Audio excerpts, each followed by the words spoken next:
tal? Muy buenas noches, bienvenidos. Muchas gracias por la compañía, como siempre.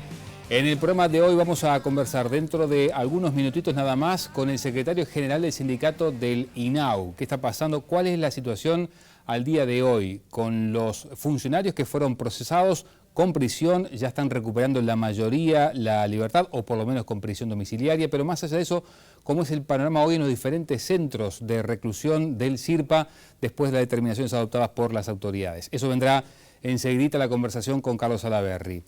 También en nuestro programa conversaremos de política, conversaremos del presupuesto y de alguna manera vinculado, por ejemplo, con el presupuesto para el MIDES, porque desde la oposición se ha cuestionado, por ejemplo, la regularización de algunos funcionarios. Pero también vamos a hablar de la interna del Partido Nacional en particular. Vamos a conversar con la señora Verónica Alonso sobre esos y otros asuntos que tienen que ver con la vida política, el relacionamiento con el gobierno en los próximos meses y sobre todo cómo se encara una vez que finalice la discusión presupuestal. Y a eso el aporte de nuestros compañeros, a quien ya saludo como siempre con mucho gusto. Daniel Tegaldo, ¿cómo estás? Buenas noches. ¿Qué tal, Alfredo? Buenas noches. Daniel, ¿cómo te va? Buenas noches. Vamos a seguir hablando de política porque también vamos a estar conversando con el diputado José Carlos Maía, diputado de Asamblea de Uruguay, que integra el Frente Liber Seregni. Vamos a hablar de la interna del Frente Amplio. Hay situaciones y bloques políticos que han mostrado discrepancias y fuertes en las últimas horas. Vamos a hablar de cuál es el relacionamiento de la fuerza política con el gobierno. La mesa política del Frente Amplio ha planteado la necesidad de reunirse con el presidente Tabaré Vázquez porque entienden hay desencuentros importantes y una vez que Vázquez vuelva del viaje de Francia y Japón va a haber un encuentro importante donde se van a marcar estas discrepancias. Y también hacia la interna del Frente Liber Seregni, porque los sectores que lo componen han tenido discrepancias y de hecho han habido algunas renuncias a nivel de gobierno, como por ejemplo la de Juan Pedro Mir, además de la de Fernando Filgueira, que han dejado expuestas algunas heridas. De eso le vamos a hablar y lo vamos a conversar con Maía. Está terminando una jornada muy especial para todos nosotros, para todos los uruguayos, 2 de noviembre, y sobre eso creo que algo va a aportarnos Daniel Rodríguez. Dani, ¿cómo estás? Buenas noches. Hola, ¿qué tal, Alfredo? Buenas noches. Bueno, hablando no de la dimensión espiritual de esta jornada, pero sí de lo que tiene que ver con la administración, con aquello que hace la Intendencia vinculado a Necrópolis. Los cambios proyectados, las obras que se vienen, los problemas que se han ido solucionando, algunos que por ahí persisten todavía, también los cambios de la gente con relación a la muerte, a la relación con eso y cómo también eso también ha influenciado en la administración de Necrópolis. Esto vamos a estar analizando entonces en el informe de Entre Líneas, justamente con esta fecha de 2 de noviembre. Bien, está el menú planteado y si me acompañan ya con muchísimo gusto, vamos a recibir al secretario general del Sindicato de Trabajadores del INAU, Carlos Salaverry. Bueno, buenas noches, gracias por acompañarnos. Buenas noches. Bueno, varios temas queremos preguntarle, bueno, entre otras cosas, la situación de sus compañeros que han sido procesados y que por lo menos ya están en sus hogares con prisión domiciliaria. Pero antes, le consulto, el presupuesto nacional establece una atención especial para el INAU, en el caso de CIRPA concretamente 180 nuevos trabajadores. Para ustedes, ¿esa cifra es suficiente? Depende de cuál sea el proyecto. En realidad, desde el punto de vista del número de trabajadores, un sistema que vaya hacia la apertura o disminuir las horas de encierro, obviamente es insuficiente ese número de trabajadores. Insuficiente. Pero en realidad el número de trabajadores del CIRPA ha venido creciendo en los últimos años de manera importante. Entonces, si se sigue trabajando en la línea de que de alguna manera la celda sea exclusivamente para dormir y el resto del día se desarrolla fuera de la celda en distintos tipos de actividades recreativas, laborales, de estudio, eso insume un número de trabajadores importante. Han trascendido algunas cosas, como por ejemplo que estos nuevos funcionarios iban a estar destinados a la atención directa, digamos, de los menores que están en infracción con la ley. ¿Está bien que así sea? Sí. El principal trabajo es en la atención directa, ¿no? Si bien es necesario tareas de apoyo, como en cualquier otra actividad, el centro del trabajo en el sistema es en la atención a adolescentes y jóvenes. Lo que han dicho las autoridades es que se va a reforzar, digamos, el plantel destinado a seguridad. Y en este sentido se ha indicado que se pondrá, dijeron, y leo textual, mucho énfasis en el perfil de los nuevos funcionarios para que el modelo de rehabilitación cambie. ¿A ustedes le han transmitido cuál es ese modelo? No, en realidad hay una serie de intervenciones, en particular de la presidenta de la comisión delegada, que intenta de alguna manera o genera anuncios de cambios, pero en realidad, en concreto, partiendo de la situación existente, no está claro en qué consiste ese cambio. Nosotros lo que sí tenemos claro es más o menos el proyecto en el que se venía, que fue de alguna manera establecido por la ley de creación del CIRPA, creó determinada cantidad de programas, y el desarrollo que tuvieron los contenidos de esos programas fue más o menos lo que se vio en todo el proceso, que partió primero con la gerencia de Yurov, que luego continuó Arbezún y luego tomó Villaverde.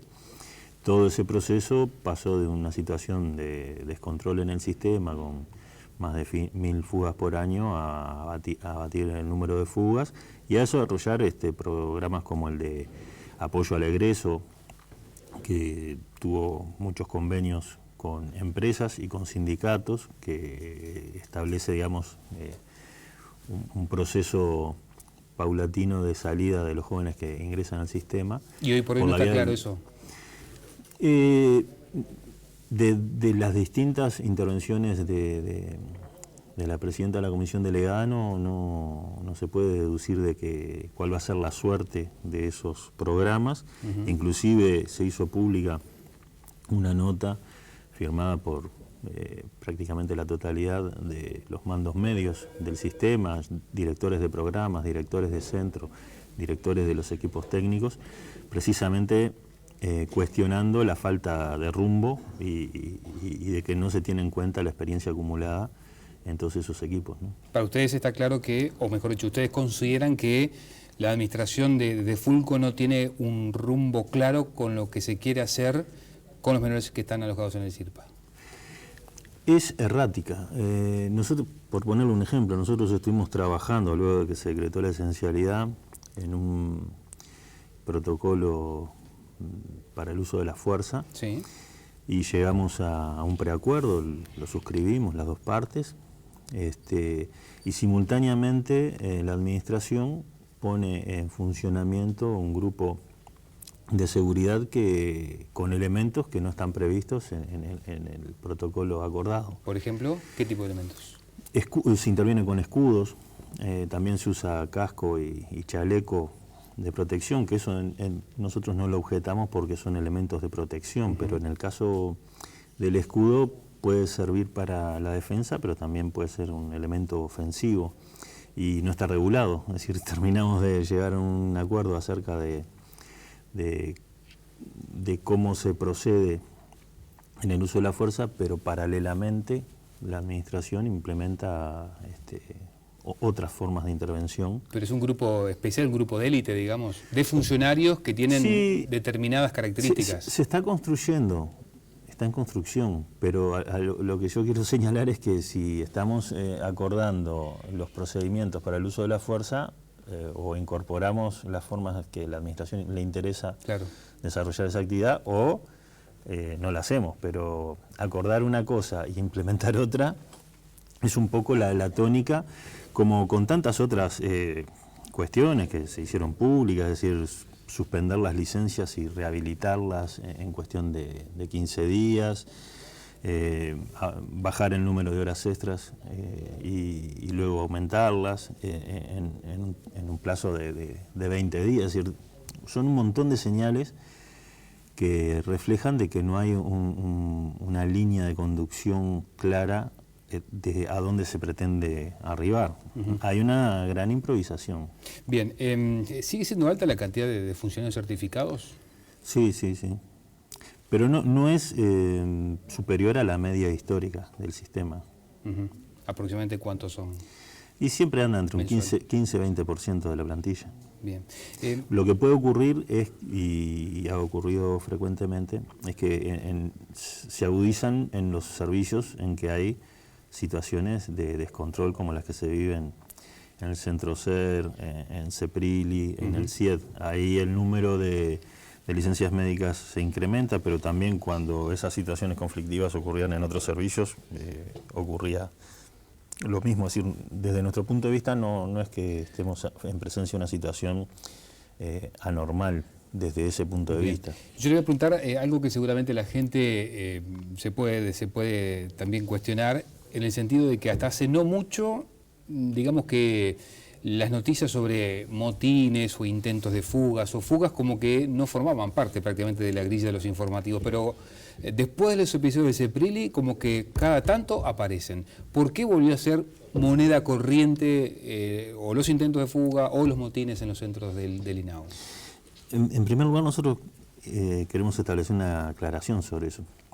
El sistema tiene algo así como 17 servicios.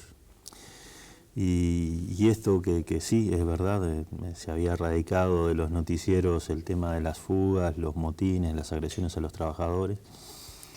Es una situación concentrada en 3 servicios, que en realidad básicamente era en 2. Era el CIED y Seprili, que en un proceso de deterioro del funcionamiento de esos centros, Seprili se divide en 2, y una parte reabre esta administración en el Ser de Berro, y el otro lo pasan para los fondos del local de la calle Burgues. Pero todos esos jóvenes estaban en un principio juntos en Seprili. Y ese es el foco del desorden. El resto del sistema está dentro de lo que se puede entender en un funcionamiento normal. Si bien hay tensión y hay algún incidente esporádico, el grueso de los desórdenes está concentrado en esos 2 lugares. ¿Y por qué se está dando entonces ese desorden allí? Y venía en un proceso de deterioro la gestión de esos 2 lugares, y obviamente con el ingreso de la nueva administración y todos los hechos de público conocimiento como que agravaron esa situación. Hemos dicho muchas veces, el video famoso que se hizo público en realidad venía de una jornada en donde hay también filmaciones de un intento de fuga que a su vez venían de 2 meses en ese estado. Es decir, no es que fue un hecho focalizado y puntual lo del video que se hizo público, sino que era una situación de desorden que se había prolongado durante más o menos 2 meses.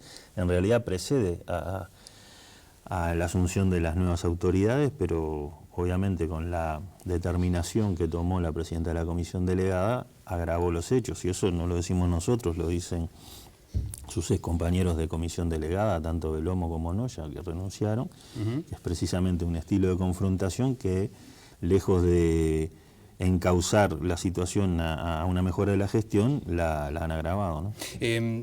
¿Está bien decir que después de los episodios que se conocieron públicamente a través de ese video, los menores se sintieron como, no digo, alentados tal vez a intentar fugas o provocar motines a sabiendas de que la respuesta de ustedes, los funcionarios, no iba a ser la que se veía en esos videos?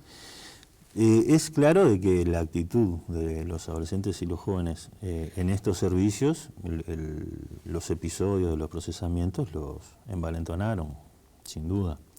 Se sienten protegidos y con evidente impunidad, es decir, lastiman a un trabajador, a una trabajadora, por ejemplo, y no tienen ningún tipo de consecuencia eso hoy en el sistema. ¿Eso ha pasado después del video? Sí, reiteradas veces.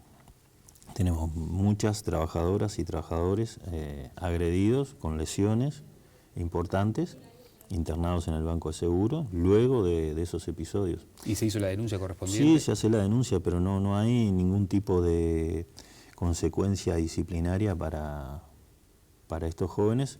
Por el contrario, hay situaciones que se están tratando ahora de revertir y nosotros tenemos esperanza de que se pueda revertir, pero por ejemplo en el centro SER los jóvenes estaban a cargo del teléfono del servicio, el teléfono oficial del centro.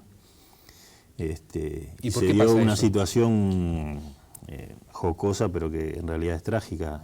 Hicieron una llamada a ellos al 911 avisando de que había un motín que no había. Y acudió las fuerzas especiales del Ministerio de Interior en apoyo, y cuando llegaron era una broma telefónica hecha por los jóvenes. ¿Y por qué pasa eso? ¿Después de eso no hay sanciones para esos menores? No hay ningún tipo de sanción. Y bueno, en realidad creemos nosotros que eso es una de las puntas es decir, no es una situación que se explique por un solo elemento, es un conjunto de elementos que llevan a este desorden. Y cuando los funcionarios son lesionados, por ejemplo, además de hacer obviamente la comunicación ante las autoridades, ¿no se presenta una denuncia penal? Sí, nosotros como sindicato alentamos a que frente a una agresión se radique la denuncia penal. ¿Qué pasa? Y habitualmente se hace. ¿Y fueron archivadas?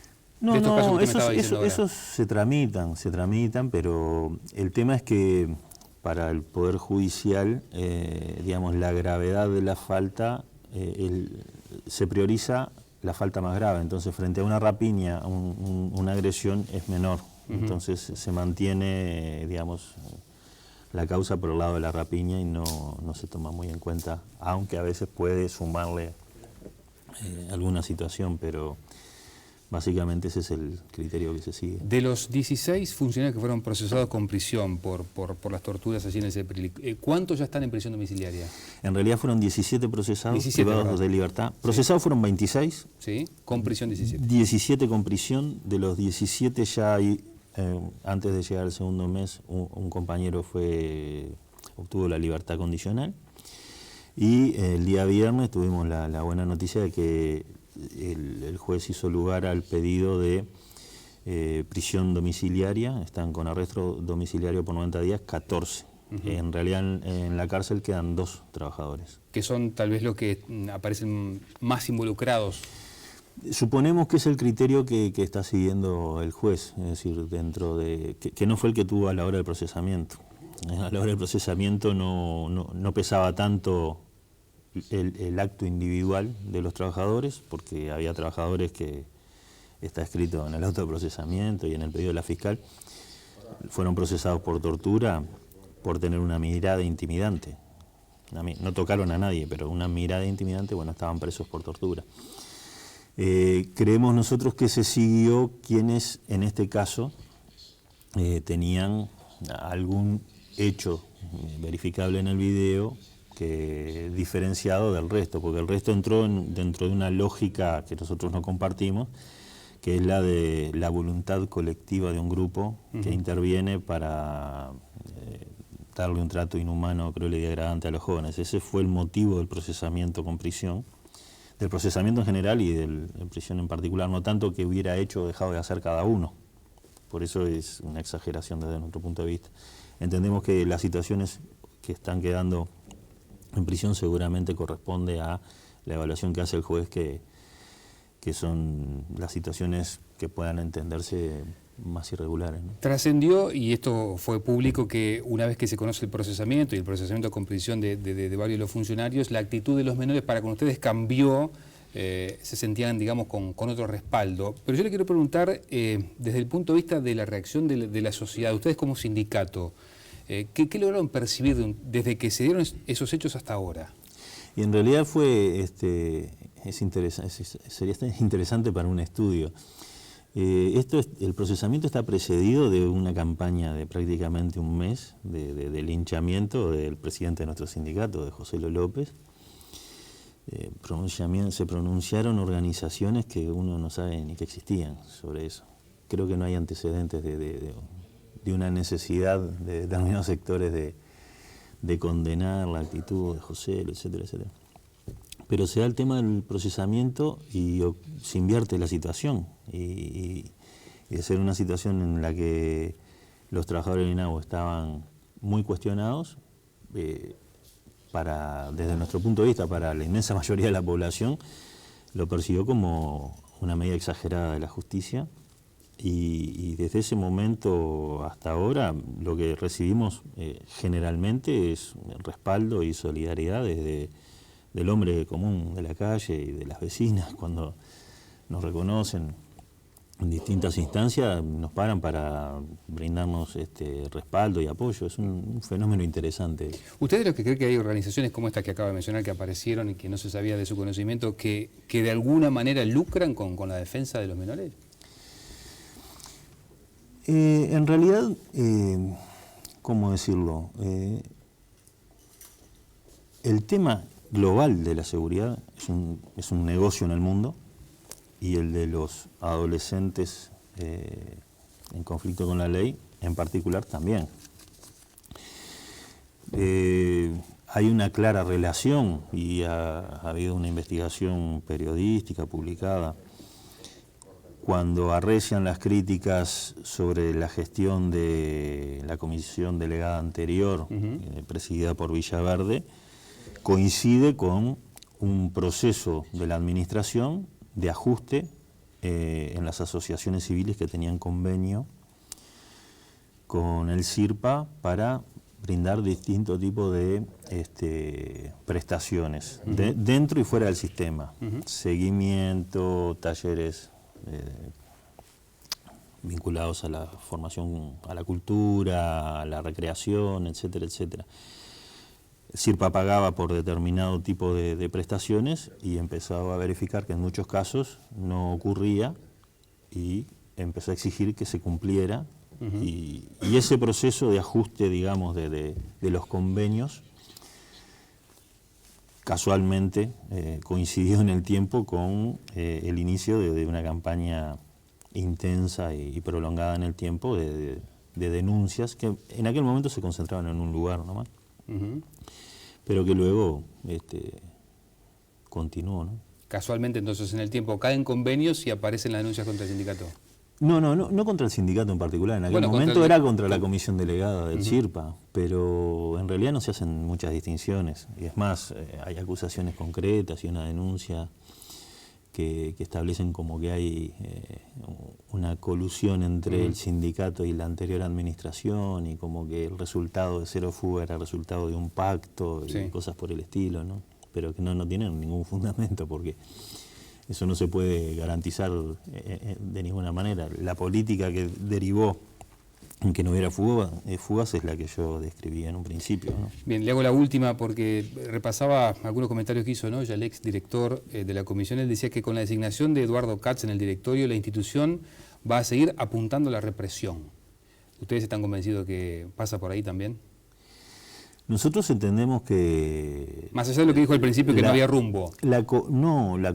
Esto que yo le comentaba del grupo de seguridad, como se viene instalando, es decir, tal vez la explicación sea por el lado de que el equipo que está a cargo de la comisión delegada viene del INR y tiene sus métodos. El INR es de las cárceles de adultos, ¿no? Sí. Y tienen sus métodos, y bueno, esto del grupo de seguridad de alguna manera es una réplica de un grupo específico que tiene el INR.